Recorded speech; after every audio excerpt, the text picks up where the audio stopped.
Demak, navbatdagi masala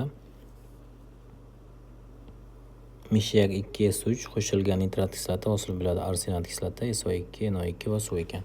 Ushbu oksidlanish qaytarilish reaksiyasida 0,3 mol sulfit angidrid hosil bo'lsa, oksidlovchining massasini toping deyapti. Yaxshi.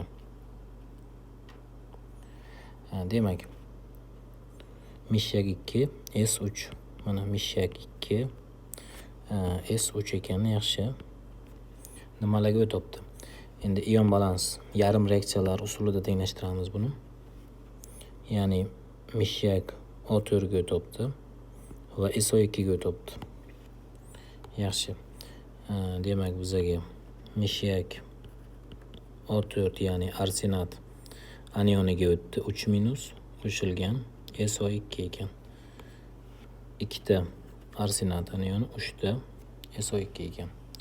Kislorodlarni endi hisoblashimiz kerak bo'ladi. Kislorodlar mana 4 kara 2, bu yerda 8 ta kislorod bor.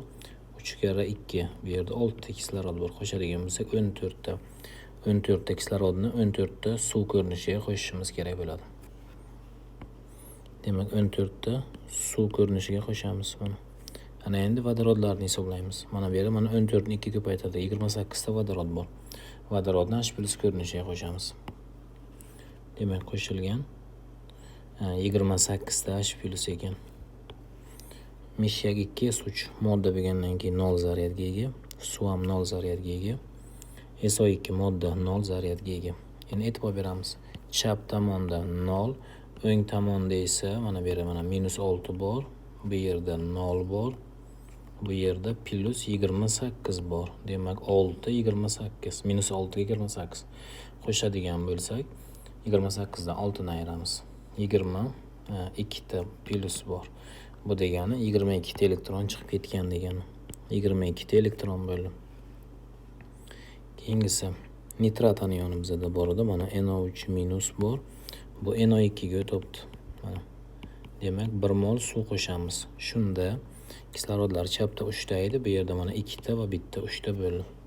Vodorodlar esa 2 ta vodorod bor o'ng tomonda. Demak, 2 ta vodorod qo'shamiz. Bundan xulosa kelib chiqadiki, mana NO3- zaryadga ega.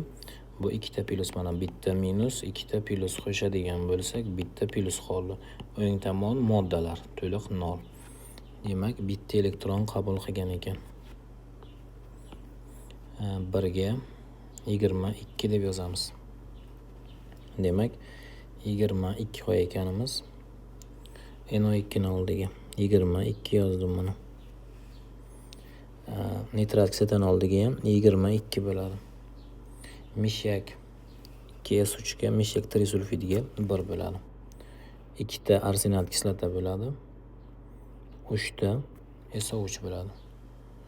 Demak, suvni hisoblab olishimiz kerak bo'ladi. 22 ta vodorod bu yerda bor. Mana bu yerda vodorod 2 kara 3 6 ta bor. 22 dan 6 ni ayiramiz. 16. 16 ni 2 ga bo'ladigan bo'lsak, 8 bo'ldi. Bizlarga so'ralgan narsa 0,3 mol sulfit angidrid hosil bo'lsa, oksidlovchi massasi so'ralgan. 3 mol sulfit angidrid hosil bo'libdi. SO2. Oksidlovchi nitrat kislota 22 ko'paytirilgan 60 sarf bo'libdi. 0,3 mol bo'lganda qancha sarf bo'ladi deymiz. Demak, 22 ni ko'paytirsak 60 ga 1386 ekan. 138,6 gram bo'ladi. 138,6 D javob bo'ldi.